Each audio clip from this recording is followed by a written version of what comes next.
नमस्कार, मैं अजय साहू और आप देखना शुरू कर चुके हैं शोरगुल टाइम्स। कहानी अमीरजादा के इस एपिसोड में आहान ने बिना पीछे मुड़े कहा ओके। देवांश ने कहा लेट्स गो। आहान ने कहा। जाने से पहले उसने मुड़कर शनाया को देखा। इसके बाद उसने सबको चलने का इशारा किया। सब कार्स में बैठकर वेस्ट लेक की तरफ रवाना हुए। वेस्ट लेक में भीड़ बहुत बढ़ गई थी। सील्ड एरिया की तरफ अभी भी चेकिंग बहुत स्ट्रिक्ट थी। सब लोग आहान का इंतजार कर रहे थे। बहुत लोगों का पेशेंस अब खत्म हो गया था और वो एक दूसरे से आहान के आने के बारे में सवाल कर रहे थे। बहुत लोगों ने फिरोज से सवाल किया पर उन्हें भी कुछ नहीं पता था। मयूर के पिता से भी सवाल किए गए पर उनके पास भी कोई जवाब नहीं था। सब बस आहान के वहां आने की उम्मीद की वजह से अभी भी इंतजार कर रहे थे। आहान के वहां पहुंच जाने पर कैसा हंगामा होगा। इस एपिसोड की शुरुआत कुछ इस तरह से होती है। चलिए अब जानते हैं इस एपिसोड में क्या कुछ नया होता है। फरहान शनाया को अपनी मेड बनाने आता है। आहान अपने कल्टीवेशन से बाहर आता है और फरहान को जान से मार देता है। इसके साथ ही वो सुयश के पैर भी तोड़ देता है। इसके बाद आहान बाकी सबके साथ वेस्ट लेक के लिए निकलता है। मुझे नहीं लगता आहान अब आएगा, वो डर गया है, रूपिन ने कहा। हाँ, अगर उसे आना होता तो वो अब तक यहाँ आ चुका होता। हमारा पूरा दिन वेस्ट हो गया और कोई इंटरेस्टिंग फाइट देखने को भी नहीं मिली, विशाल ने कहा। क्या भाई साहब, आप उनको लगा था आप उनको आपसे कोई अंदर की खबर मिलेगी, पर लगता है आप तो खुद इधर आके फंस गए, अश्मित ने कहा। मैंने तो तुमसे पहले ही कहा था कि मेरे पास कोई खबर नहीं है, पर यहाँ एक इंसान है जिसके पास खबर हो सकती है, अभय ने कहा और फिरोज की तरफ देखने लगा। मेरी तरफ ऐसे देखने का कोई फायदा नहीं है, मैं भी बस उम्मीद के सहारे ही यहाँ पर हूँ। अब आहान आएगा या नहीं ये बात तो सिर्फ वही जानता है, फिरोज ने कहा। मिस्टर वर्मा, आपका बेटा तो आहान का दोस्त है ना, आपको भी कुछ नहीं पता क्या, अभय ने पूछा। हाँ, आप ही उसको कॉल कर लो ना, वो बता देगा कि आहान इधर लड़ने को आएगा या नहीं, अश्मित ने कहा। आहान को अगर आना होगा तो वो बिना फोन कॉल के भी आ जाएगा, और अगर नहीं आना होगा तो हम चाहे कितने भी कॉल कर लें वो नहीं आएगा, मोहन वर्मा ने रूखी आवाज में कहा। उसकी ऐसी टोन सुनने के बाद किसी ने कुछ नहीं कहा। सबका अंदाजा था कि फाइट बहुत वायलेंट होने वाली है, इसलिए फाइट का एरिया पूरी तरह से सील्ड था। वहां पर 3 शिप्स थीं। एक शिप पर जहां फाइट होने वाली थी वहां पर मार्शल आर्ट मास्टर्स, दीवान फैमिली और वॉरियर्स थे। बाकी 2 शिप्स पर हाई प्रोफाइल लोग और कुछ ऑर्डिनरी ऑडियंस थे। सब जगह पर बस आहान की बात और उसका इंतजार ही चल रहा था। धर्म, दीवान और योगेश ये सब देख रहे थे। उनके चेहरे पर परेशानी साफ नजर आ रही थी। दीवान फैमिली के लिए ये फाइट बहुत इंपॉर्टेंट थी और उसके 2 रीजन थे। पहला रीजन ये था कि वो मार्शल आर्ट वर्ल्ड में अपना नाम वापस जमाना चाहते थे, और दूसरा ये कि उनकी रायजादा फैमिली से आहान को मारने की डील हुई थी। केबिन में जाओ और तुषार से पता करो कि आखिर क्या चल रहा है, धर्म ने योगेश से कहा। धर्म को प्लान बी के बारे में पता था, इसलिए वो उसके एग्जीक्यूट होने का इंतजार कर रहा था। यस, योगेश ने कहा और तुषार के केबिन की तरफ गया। इस वक्त तुषार किसी गहरी सोच में था। फरहान को गए काफी वक्त हो गया था, पर उसे अभी तक कोई मैसेज नहीं मिला था। तुषार, क्या हुआ? तुमने फरहान को प्लान बी के लिए बोल दिया था ना, योगेश ने पूछा। हाँ, तुषार ने कहा। ये सीन देखकर धर्म समझ गया था कि जब ये दोनों शनाया को लेने गए थे तब ये आहान से मिले। शनाया को बचाने के लिए आहान ने इन दोनों का ये हाल कर दिया था। धर्म को एहसास हुआ कि फरहान मर चुका है। ये सिर्फ धर्म ने नहीं देखा था, बल्कि जो पहली शिप में थे उन सब ने देखा था।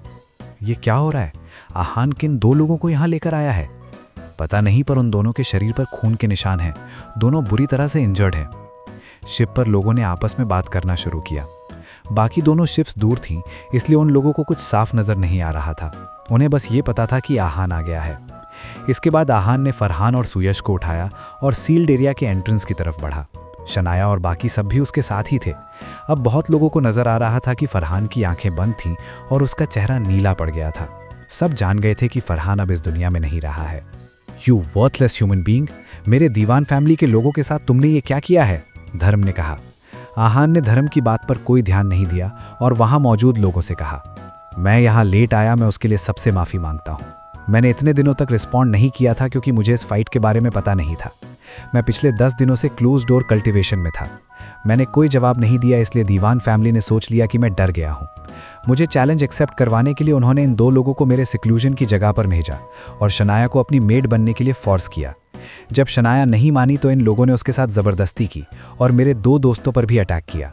आहान ने सबके सामने अपने साइड की स्टोरी बताई। ये तो दीवान फैमिली की हद हो गई। उन्हें आहान को यहाँ बुलाने के लिए ये सब नहीं करना चाहिए था। ये लोग तो मार्शल आर्ट रूल्स के खिलाफ जाने के लिए तैयार हो गए। ऐसा एरोगेंस किस काम का है? सब लोग दीवान फैमिली के अगेंस्ट बोलने लगे। धर्म भी कुछ बोल नहीं पाया क्योंकि आहान ने जो कहा था वो सच था। आहान रायजादा, तुम्हें तो मैं जिंदा नहीं छोड़ूंगा। तुषार भी केबिन से डेक पर आ गया था। ये सब सुनकर उसने कहा, दीवान फैमिली मार्शल आर्ट रूल्स के अगेंस्ट गई और उन्होंने शनाया को किडनैप करने की कोशिश की। जब मैं अपने कल्टीवेशन से बाहर आया तब मुझे इसके बारे में पता चला। ये इंसान फाइटर नहीं है, इसलिए मैंने इसकी हड्डियां तोड़ दी, और ये जो फाइटर है इसके साथ मैंने वही किया जो ये डिजर्व करता था, आहान ने कहा। उसने तुषार की तरफ कोई ध्यान नहीं दिया था। इतना बोलने के बाद आहान ने दोनों की बॉडी को लेक में फेंक दिया। फरहान की डेड बॉडी तो ऊपर आ गई और सुयश पानी में छटपटाने लगा। आहान की ये हरकत दीवान फैमिली के लोगों के गाल पर करारा थप्पड़ थी, जो समझ रहे थे कि आहान डर गया है, इसलिए फाइट के लिए नहीं आ रहा है। ये सीन देखकर सबकी आंखें खुली की खुली रह गई। आहान ने ऐसा करके दीवान फैमिली के स्टेटस की धज्जियां उड़ा दी थी। बचाओ बचाओ! अचानक से सबको सुयश के चिल्लाने की आवाज आई। Tushar, save him! धर्म ने कहा। जी दादाजी। तुषार ने अपने गुस्से को शांत किया और आहान पर अटैक करने की जगह वो सुयश को बचाने के लिए पानी में कूद गया। आहान ने अब ज्यादा कुछ नहीं बोला और शिप पर चढ़ने लगा। अभी अभी जो सबने देखा था उसके बाद किसी के पास भी आहान को रोकने की हिम्मत नहीं थी। आहान पहली शिप पर आ गया और शनाया और बाकी सब दूसरी शिप पर चले गए।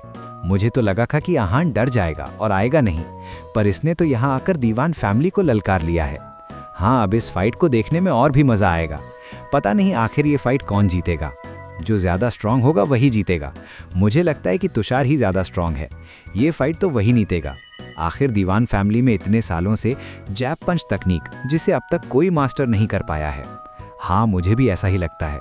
आहान अभी भले ही कह रहा है कि वो कल्टीवेशन में था, पर मुझे लगता है कि वो झूठ बोल रहा है। इस वक्त मार्शल आर्टिस्ट आहान और तुषार के बारे में डिस्कस कर रहे थे। ये फाइट आखिर कौन जीतेगा? बस इसी के साथ ही एपिसोड समाप्त होता है। आगे जानने के लिए बने रहिए हमारे चैनल शोरगुल टाइम्स के साथ। इस एपिसोड को आगे बढ़ाते हुए कल फिर मुलाकात होगी। आज के लिए बस इतना ही। अब कल तक के लिए इजाजत। नमस्कार, धन्यवाद।